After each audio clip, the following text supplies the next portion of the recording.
Hello and welcome to another Let's Play. Me, GamerWolfSix of Echo. Before we start, if you're interested in playing this game, you can get it for free on itch.io. But if you want to support the people that made this game and are making other games, then you can on their Patreon for $3 a month, or more if you're so inclined, I guess. So, on the last Let's Play, we, being Flynn and the others, were talking around the table, and it was like, Socket Man.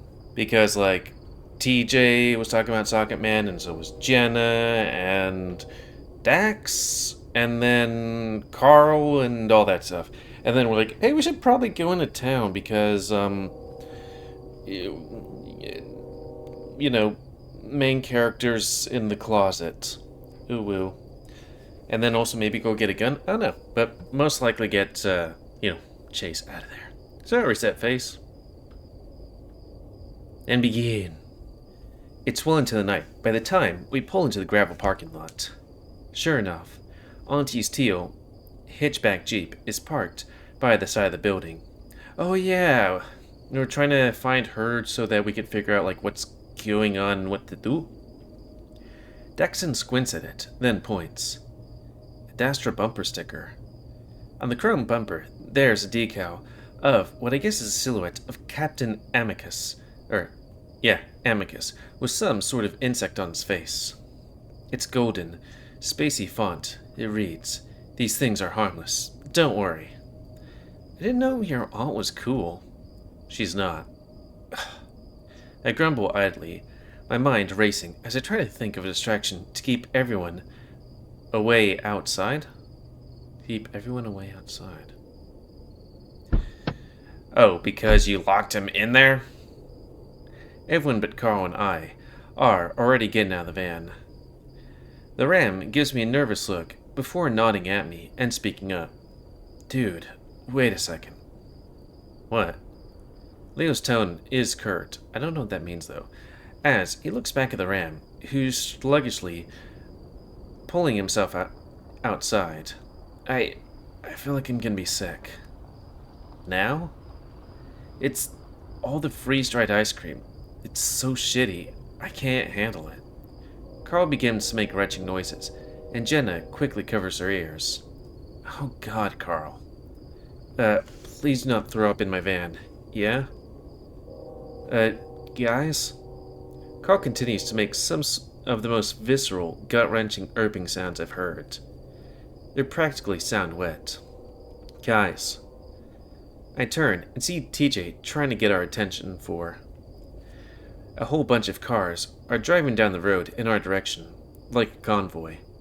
We're gonna roll this truckin' convoy across the USA. What was that song, Boot? Maybe I should look it up. I recognize the one in the front. It's Mark. It's Mark in his SUV. Who's Mark? He works here at City Hall. They start to pull into the parking lot. It quickly filling up to the point where folks are starting to park on the road. What's going on? Here's my chance. That's Mark. Maybe he'll have some answers. I need to head inside real quick. I'll be right back. Jenna nods slightly, watching what looks like a bunch of townsfolk get out of their cars in front of us. I pass the still hunched over Carl and give him a squeeze on the shoulder. Thanks. I feel like I'm actually gonna puke now after that. Oh. So, he was just faking it. Dumb. I head inside. It's quiet when I enter, though I hear the subtle sounds of shuffling paper coming from down the hall. I'm starting to feel this strange sort of pang in my head, like someone pressing an ice pack to the front of my skull. Maybe it's because I'm nervous. Regardless, here I go. I walk lightly, peering around the corner into Auntie's office. Her fingers slick along various pages with a manila folder, a tropical flower print scarf swaying with her every movement. I watch her, illuminated only by the soft glow of the moonlight outside. I'm wrought with an uneasy sort of feeling where I can't tell if she actually knows I'm here or not, whether she cares.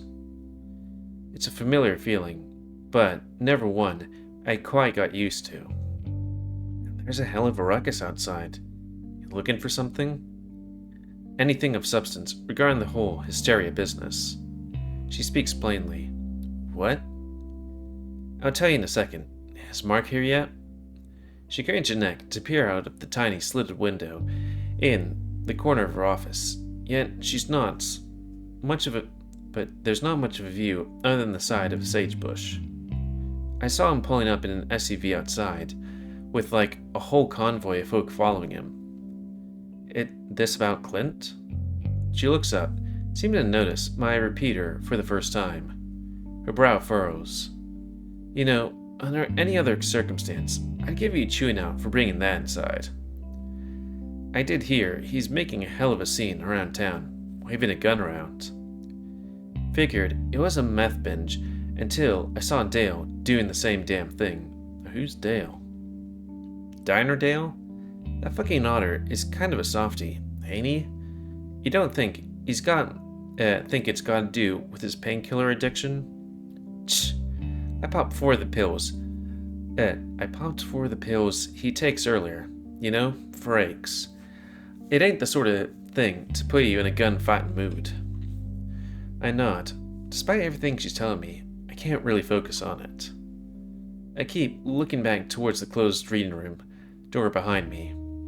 Fuck. Might as well just get this over with. I take a deep breath.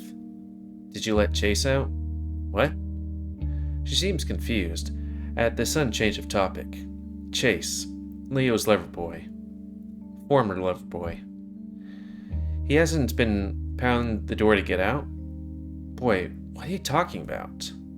I haven't seen him since you brought him and the Hendricks boy to City Hall the other afternoon. I turn, moving out of the hallway and unlocking the reading room door. I always thought it was weird that it had a lock facing the hall, though I think Auntie mentioned there used to be a back exit through there. What the hell?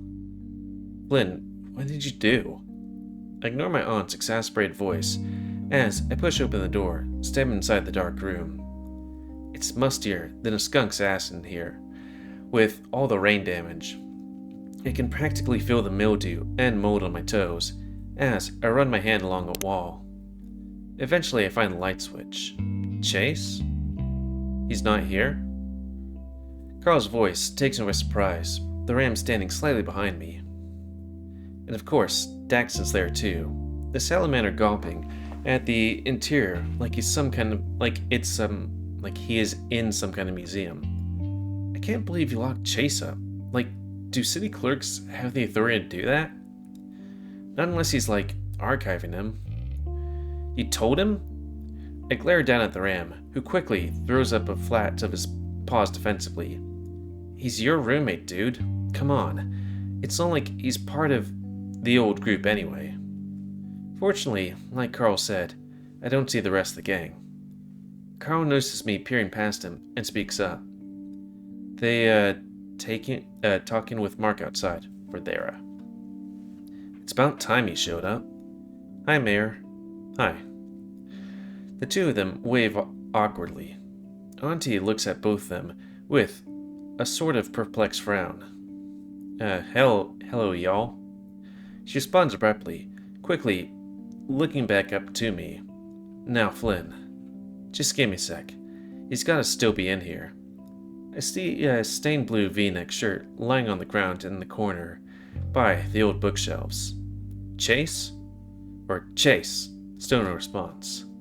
It's then that I notice there's something moving on his shirt, little specks that seem to be gathering in the folds of the fabric.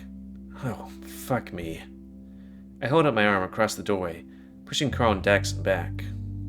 Dude, what? Auntie, did Mark set off those bug bombs after work on Monday like I asked? I assume by your tone they did not. They hatched.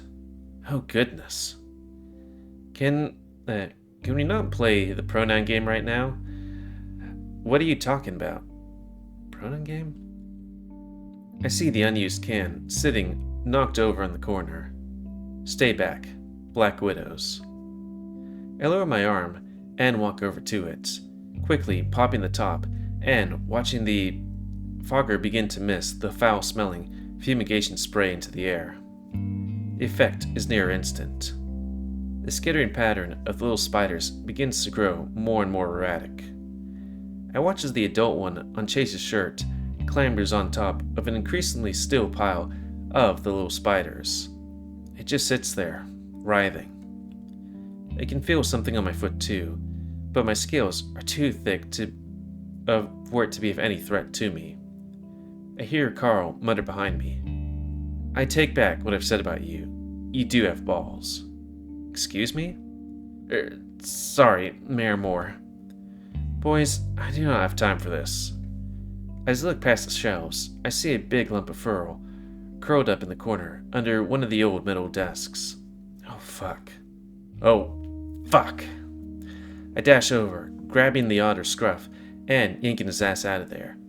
He's surprisingly light, and I realize I've never picked him up before. Oh, damn. Is he okay?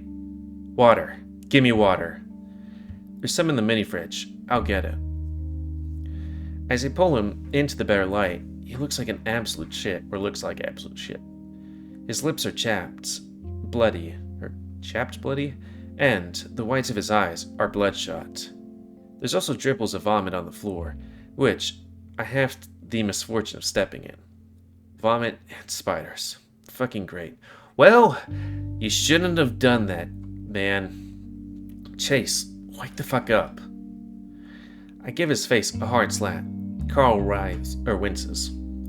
The otter wheezes rapidly, letting out a kind of low moan. Man, he's terrified of spiders. I know. Karma, right? The ram speaks in an easy tone, visibly uncomfortable at seeing Chase like this. Yeah, maybe. Next thing I know, Auntie's handing a bottle of water. I bring it to his lips. Drink, you stupid idiot. If this was a prank of yours, it ain't a real gutbuster, Flynn. Move over, you're gonna drown him. I feel a weird tingle on the back of my neck. Reluctantly, I step aside. I look at Chase, and part of me hopes he never wakes up. And I feel sick. Why is he just in his britches? I blink, glancing down and get an eyeful of Chase's briefs. You didn't undress him before you shoved him in there, right? Or was that part of it? Jesus no! God, no. I didn't do that. Daxon gives me a dubious look before shifting his concerned gaze back to the otter. Auntie, meanwhile, is propping his head up on a couple of office chair cushions, quietly urging the otter to drink as she wets his lips. They part for a moment, and Chase complies, enough to get a swallow down. Again, part of me breathes a sigh of relief, while the other half seems to be filled with sort of angry dread. Don't wake up. Daxon crouches down beside him, pulling back some of the fur around his collarbone and showing swelling skin beneath. Must have been where he got bit, and of course, 911 ain't working. Carl chuckles nervously. I guess it's too late to suck the venom out, right? You know, that doesn't actually work. It's just a dumb old westerns that made people believe that crap. Well, I had a great-grandpa, or great-great-grandpa, who died of a spider bite. I mean, I think it was a tarantula or something. Tarantulas ain't that venomous. He was old as hell, and there might have been like a fuckload of them. I don't know. Boys, this is real reassuring talk, but could one of y'all get me one of them first aid kits from the bathroom? It's just around the corner. Daxon stands up again and nods, heading off. Chase's eyes are fluttering a bit now. Maybe he's having a seizure, or dreaming something real crazy. I can't tell. The salamander returns, clutching a thick metal case that looks like it's from the 90s. Auntie takes it, opening up and grabbing what she needs, like she's done it 100 times before. She applies cold water to a piece of cloth and presses against the spot near Chase's neck where the bite is. Once it's damp, She takes an old tube of antibiotic cream and squeezes out about a quarter of the contents on the bite spot, then lathers it in. Chase winces, letting out a quiet cry. Stop. His voice is high-pitched and kind of pathetic, like a child's. Oh, don't you whine. You're a big boy.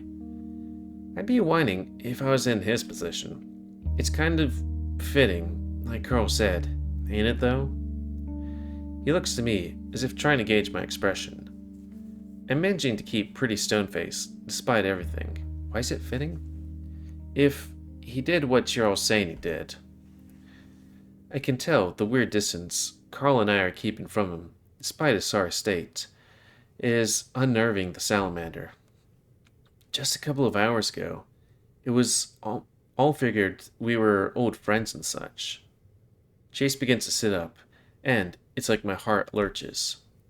I get the feeling in my skull again, like brain freeze. No. Only Carl seems to notice as I clutch my temple, the ram giving me a curious, concerned look. Finally, Chase looks to me. Nakey. Flynn? Again, with that childlike voice. It's like he's taunting me. I suck ooh in my lips. What the fuck am I supposed to say? I want to slap him again. Wait, I thought you punched him. I want the fucking truth. But he looks fucking pathetic. Everything's stiff. No kidding. You rolled in a damn Black Widow nest, kid. More interesting things to add to your little movie you're making of our fair town. Auntie sighs. I'm worried you have some more content here in a bit. What? What's... Ow! He sees through his teeth as he clutches at his neck. What's going on? He reminds me of TJ, like he's about to start crying at a moment's notice or something. I haven't seen him like this in a long time. Carl's gaze shifts to the floor. I feel weird. Are you okay? Everything hurts, but it feels different.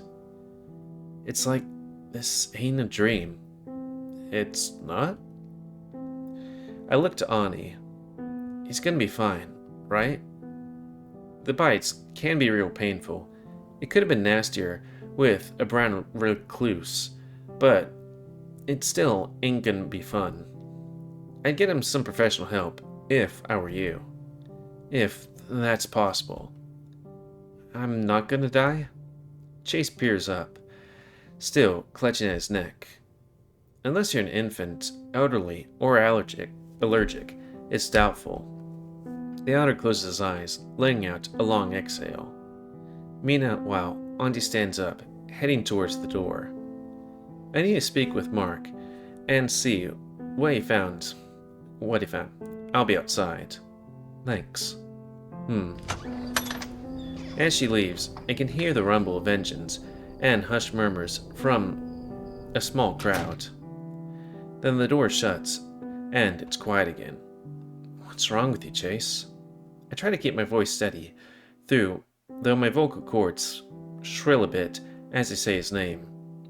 I practiced for years to get rid of the girly, gay tinge my voice had after puberty, but times like this can't really hide it. Are you like fucking psychopath or something? Are you getting off to this? You just gotta go home. And you just gonna go home and come thinking about the pain you caused? Daxon flinches. I can tell he wants to step in and Chase's defense. Chase says nothing. I couldn't understand screwing me over, you know? I originally figured he didn't give two shits about Sydney or what happened to him. He just won my dick, and that's fine. You followed me back to the river because that's what you wanted. Leo and the rest of your friends be damned. But fuck, it was so much worse. Just admit it. Say the words. No. What? Chase's arms and legs shake as he sits on the floor, craning his neck and looking up at me. You're saying you didn't do it, despite what TJ said? He looks towards the door. You're an asshole, Flynn. He speaks, his voice still having that squeaky, prepubescent cadence to it. But Sydney was freaking an evil idiot. I'm glad he died. You're glad you killed him. I'm glad he died. That's no secret. Daxon, looking 2 parts tense and awkward, steps further away from the otter. Chase's eyes begin to well up. You look so weak, but brimming with emotions. The salamander mutters something about checking on the commotion outside and heads outward. The noise from the parking lot is getting louder.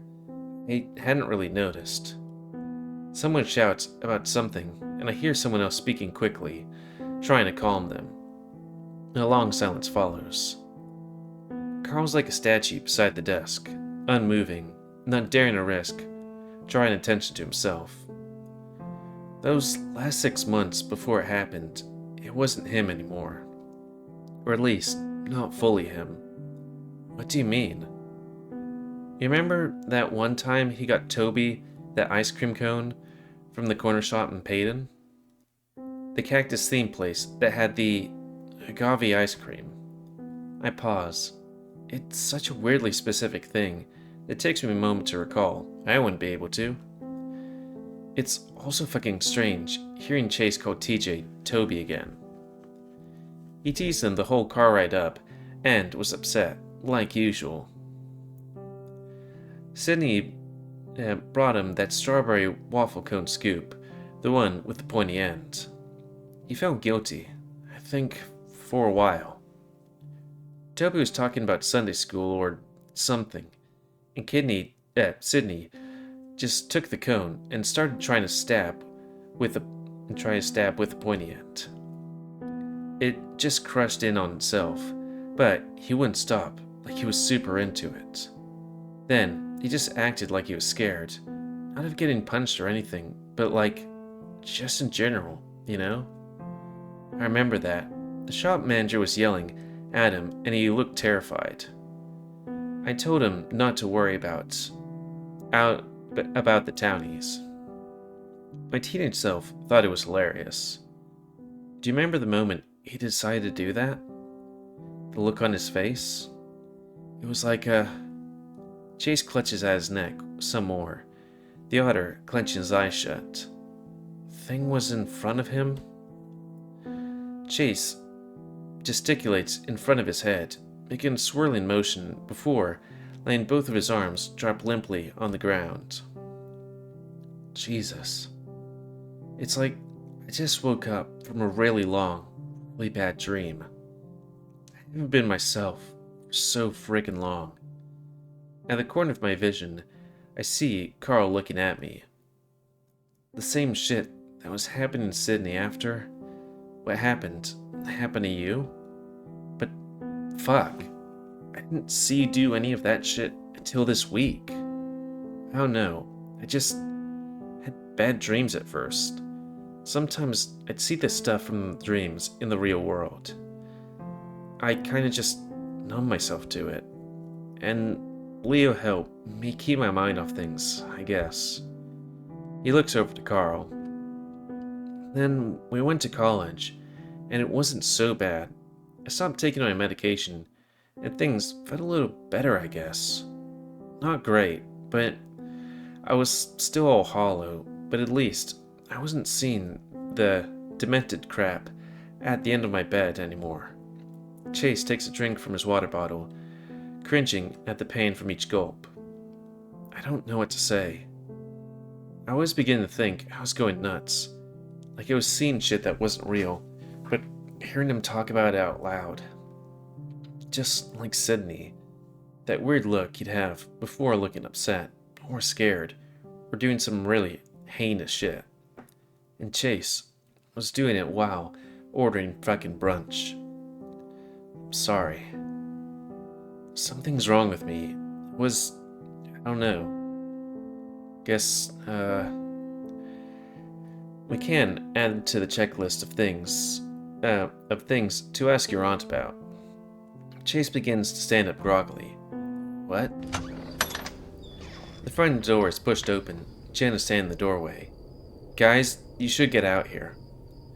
She spots Chase standing himself against the desk, her eyes widening and her ears flicking back momentarily. Oh, Chase, you're here. And where are your clothes? The spider's in them. Carl mutters. Okay, just get out here. Jenna heads back out. Chase pushes himself off the desk, begin to walk forward like a zombie from one of those old VHS films we used to watch. Whoa, man. Don't you have some spare touristy shirts or stuff around here somewhere? Do you seriously think Echo gets enough tourists to justify merchandise? I just need to get back to the motel. Clinic first. The otter stumbles a bit, and, though with some hesitation, Carl and I take him by each shoulder and help him to the door. I make sure to grab my rifle, though. He still didn't answer my question. Chase says nothing. I think since we're kind of getting close to time, and this could be an entire scene in and of itself, I think that means it's a good time to call it. Also, the music's all no es bueno. I wonder if we're gonna see that one guy who had the German Shepherd guy that was like a greaser or whatever, because he had his own art profile, though there was the cat guy in the very beginning that also had a sprite, that's the correct word, and you know, we haven't seen him since, you know? But what is a wolf gonna do wolf? So that's going to be the end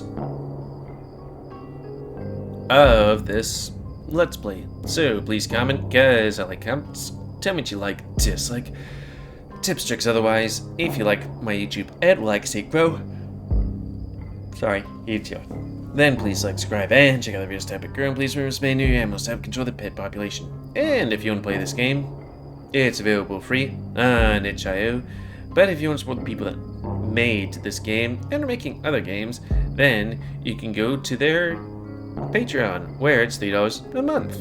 And until next time, another Let's Play by me, GamerWolfSix of Echo. So thanks and see ya.